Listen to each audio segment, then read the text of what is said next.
قناة ايتي بالدارجة. مرحبا بكم. فيديو الليلة حكيم زياش كيقوم بتمارين رياضية في غياب باقي اللاعبين. نخليكم مع الفيديو وشكرا.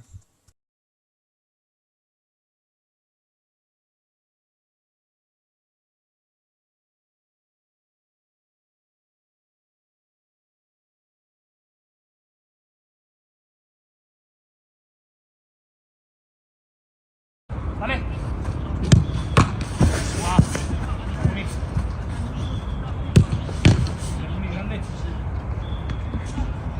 شكرا لك على مشاهدتك للفيديو.